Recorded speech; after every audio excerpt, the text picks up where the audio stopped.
Hey guys, JawsTheSharkReviews here, and today we're going to be taking a look at the Transformers Studio Series Deluxe class, Transformers 1, Elita-1.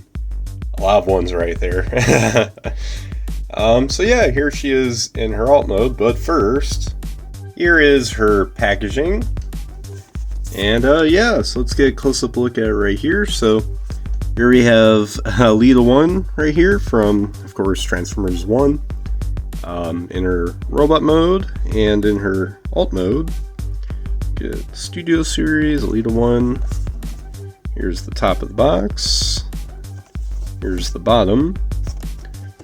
Here's one side. You get to see a close-up shot here of her in her robot mode. And here's the other side. It's just a continuation of the front artwork. And you get some nice little background scenery. I believe that's the planet they went to, or whatever, that what was it, that Alphatron was on, the Primes, and it might have been Cybertron. I think it was Cybertron. I forgot. It looked like a whole different planet, but it could have been just another part of Cybertron. I mean, it's a planet, not a city, so you know. But yeah. And finally, here's the back. You get a little shot here of Elita-1.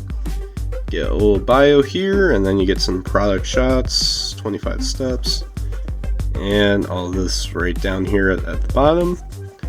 And yeah, that's pretty much it for the packaging. So back to Elita-1 right here in her alt mode.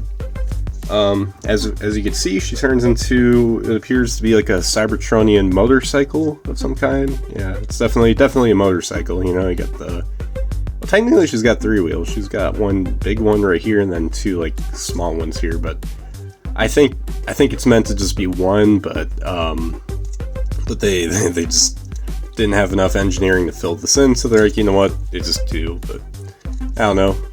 Maybe it's a tricycle? I guess you could call it a tricycle. It's got, again, 3 wheels.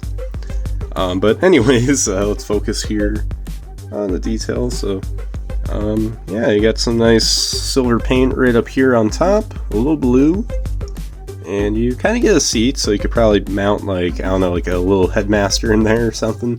Probably nothing too big. Maybe even a core class. But yeah, here's the back. Just get that little post right there. And here's this side. I don't know if show that side off. It's the same thing, just mirrored. And here's the bomb. Unfortunately, yeah, you do have visible head syndrome. You know, they could have had a better place to put the head, but no, they just left it hanging right down here. But it kinda, I mean, maybe it blends in. I mean, if you see from this angle, you won't see it at all, but if you start to move a little bit, then you'll see it. But it's like, oh well. It's like, oh well, whatever. So yeah, now anyways, now for the accessories, she does come with a huge like ray gun right here, and it's actually pretty similar, but it actually isn't the same as the one that came with Bumblebee, because here's that one. Obviously it's definitely the same like gun design, you know, you could tell. I mean, yeah, I mean, just look at the shape of it and everything, but they're, as far as like these molds go, they're completely different, because you can tell right here it looks a little closer to how it does in the movie, and it has like a little tab here, but on this one, there's a big kind of post right here, and yeah, let's show off the other side. This side looks almost identical, except instead of that clip, you can see the screw right there.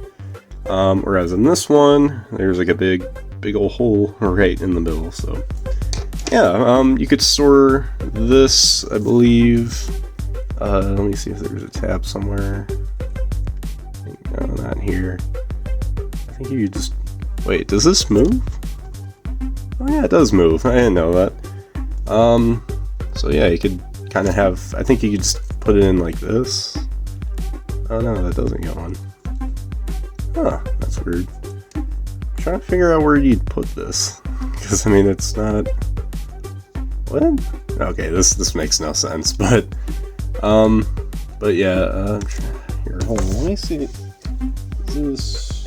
Okay, it shows one way right here. I think there's like a... Does it just go in here like that? Oh, I think... Oh, I see now. So that hole's actually for that tab, that little tab we saw before. And you could just put it right there if you want. Yeah, this tab. I did not expect that, but if it's just perfectly enough to fit in that hole. Or she comes with this right here. This is the jetpack. I mean, well, all four of the main characters in Transformers 1 had the jetpacks at one point, but or did they? I forgot. It's been quite some time since I've seen the film, so. But I know Elita-1 had a jetpack, and yeah, she comes with that, and you could fit that right here. So there's this sort of hexagon-shaped hole, and it goes in that peg we saw before. The thing is with this jetpack is like really tight, like it's so hard to put stuff in and take stuff out. It's just that bad, but I'll still show it off for you guys right here. There we go. So there's that. It doesn't really add anything, but yeah. Let me just get this out. Come on. All right. With a bippity boppity boop magic, we will make this thing disappear. Bippity boppity.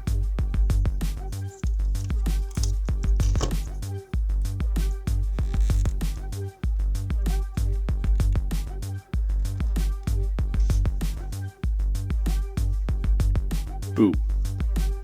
So there you go, all fixed. You know, you just basically I know you know, every time I try to get that out, it takes this piece off, and then you just have to grab both ends of it and then just kind of pull it apart carefully. You know, you don't want to break something or snap something, but that's that. So yeah, so anyways, now for the alt mode size comparisons. Here she is with Optimus Prime, with Megatron, and finally with Bumblebee. Alright, so without further ado, let's get right down to the transformation. So starting off, you're just going to untab this section right here and this section from the arm areas. And then after that, you're just going to pull this back,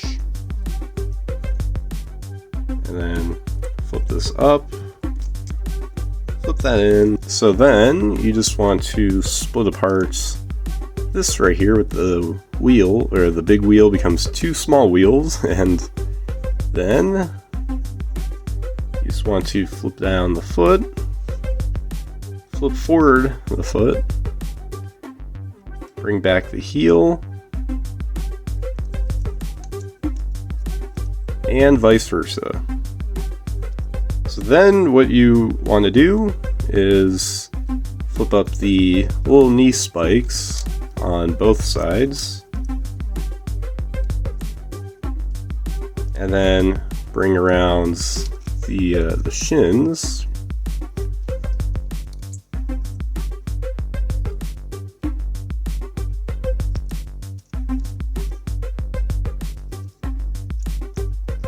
There we go. And then just straighten out the legs. Then bring up the head and rotate it around. And then next, you just want to flip in the wheels. Right here, that's one. Oop. Goof that one up. And just fold up that wheel. And so yeah, then after that, you just want to kind of close these together. And oh yeah, make sure that's tucked in. And then bring up the torso. There you go, just push in the chest right here.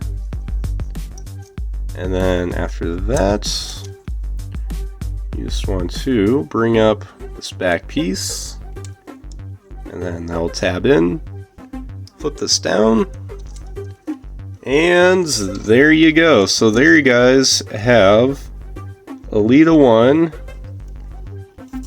in her robot mode.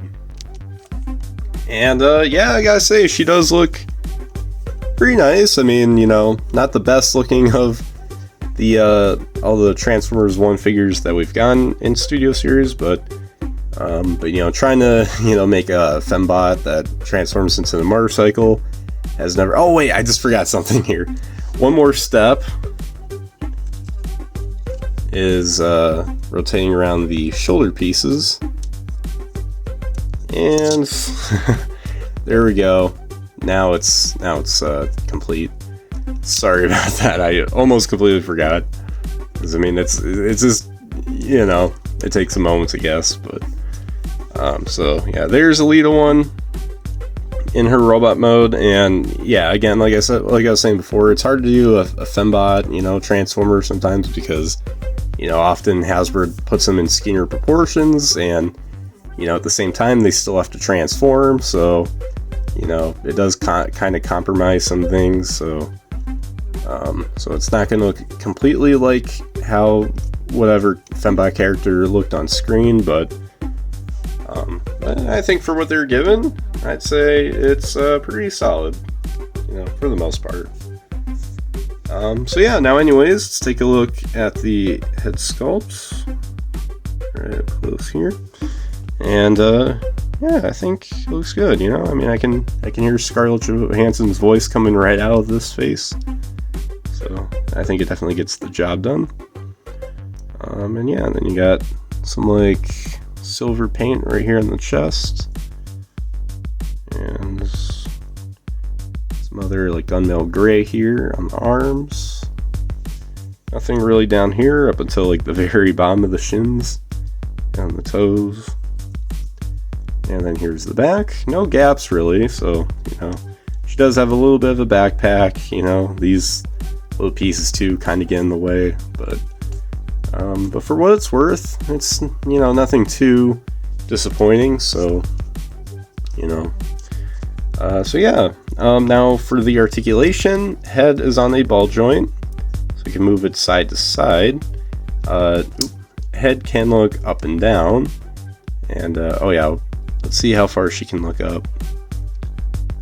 Oh, I guess that far up. Okay, so the ball joint doesn't really affect how she looks up, but she can look down that much, so hey, that's good. And she's actually looking down. It's not like her looking down into her chest like a lot of other figures. Like, she's literally looking at the ground, so hey, good on you, Hasbro. So anyway, she does have ball joints here at the shoulders, so, you know, you get a full 360 degree rotation, and in addition you do get in and out movement. Ball joint here at the elbow, nothing for the wrists. She does have a waist swivel. On my copy it's a little loose. Legs can kick up this far, back that far, and then they can go outwards that much. She does have a little bit of a thigh swivel, not a lot, but it's there, so, you know, I kind of have to say something about it. She does have a double bend at the knee, primarily down here, but this is kind of an adjacent joint, you know, that's kind of mostly just there for transformation, but you could use it if you wanted to, and for articulation related purposes. Let's see what else. And then her ankles are on ball joints, so you can waggle them around, and yeah. So yeah, there you guys have the articulation. I'd say it's better than I thought it'd be. I mean, it's still a shame she doesn't have any wrists movement or anything, but you know, I think it's still pretty good. So yeah. Now for the accessories, again, she comes with her big old laser gun, ray gun, whatever you want to call it, and she could put that right in her hands.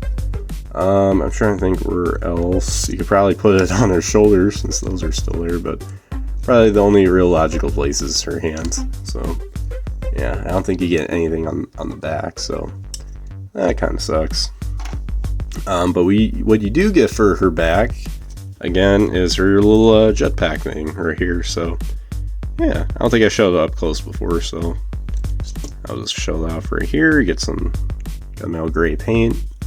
That's for the paint. But, and as it was with the back of the motorcycle in the back of the motorcycle, it's a little hard to get it on her back right here in robot mode. These clips, like, they're so tight. But you'll get them in, and then she can just fly away. So, but yeah. So, trying to straighten her out right here. But yeah. So, anyways, now for the robot mode size comparisons. Here she is with Optimus, with Megatron, and last but not least, with Bumblebee. So there you guys have my review for the Transformers Studio Series Deluxe Class Transformers 1 Elita-1. And I gotta say, she's a pretty good figure. Of the handful of Studio Series 1 figures we've gotten so far, she's definitely amongst the weaker, but I really don't think she's that bad. I really like the sculpting, especially for the head, and the paint is pretty good. It gets the job where it needs to. Yeah, it gets the job it needs to where it needs to be done. And the transformation is okay. Not a huge fan of it. Alt mode's fine too. This is just a fine figure. It's nothing great, but it's just a decent, simple, good Transformer figure. So, so not much else here to comment. So anyways, guys, make sure you guys like, subscribe, comment, share for more, and comment down below what you guys think of this figure. So, anyways, guys, as always, till all are one.